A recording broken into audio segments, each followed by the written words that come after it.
What's up, everybody? It's Pip. I wanted to create a quick video for you guys on some of the indicators that I use. Um, these are primarily most of these indicators are order flow indicators or volume indicators. And one of the first ones that I really started using um, when I started getting indicators was this liquidity spectrum visualizer here by Big Beluga. And what I really like about this one is you actually get on the spot order flow or an idea of positioning in orders. So you can see who's holding what zone, and it also, you can adjust it based on how many candles you want to see on a specific time zone. So let's say we push it up to 100 candles, and so now we get a bigger picture on the 1 minute timeline, right? We get a bigger picture on where that buyer volume is and where the seller volume is, and we can see how it compares. Now, at any point when the sellers start moving their way back down, this can obviously start changing into a seller positioning once the market breaks or moves back down.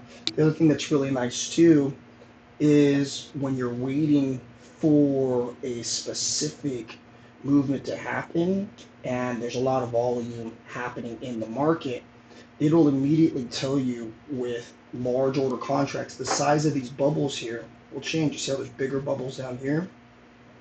Well, you'll start getting larger and larger bubbles with readouts of how many contracts are within that candle.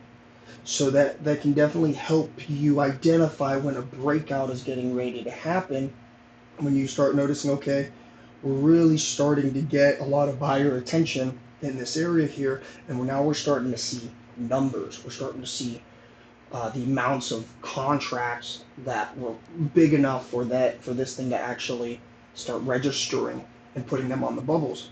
So it's really helpful when you're looking for those that marker on, okay, look, I'm assuming we're going to be breaking out. Where do I find my entry, and am I getting that additional validation? So, or adding it as a digital confluence for those breakouts. The other thing that I also really like it, as we saw here, is this really helps identify, because that we have buyers in this position, this is probably a good place for me to hide my stop loss, because these guys are lined up here as a defense. So as the market's moving up, I can just adjust my stop loss to continue. As this continues upwards, we might get another green area right here, and now I can move my stop loss up and continue to either mitigate my loss or protect my profits, right? So really cool. A really cool indicator by Big Beluga. I have another one that I use by him, and I'll go over that in another video. But give it a try. You can mess with the settings a little bit here, where it displays the bubbles, the volume profile, the liquidity levels, as well as the colors, as well as your visibility, what timelines you want to be able to see it on. But other than that, it's a pretty simple indicator. It's really easy to understand. I wouldn't go based off of these buy or sell signals that come off. They're not always very accurate. They'll pop up, they'll tell you to sell 4 times in a row before it's actually time to sell. So use it as confluence when you're just trying to gather that additional information. So I'll go over another one that I have by Big Beluga in another video, but I hope you guys enjoyed that.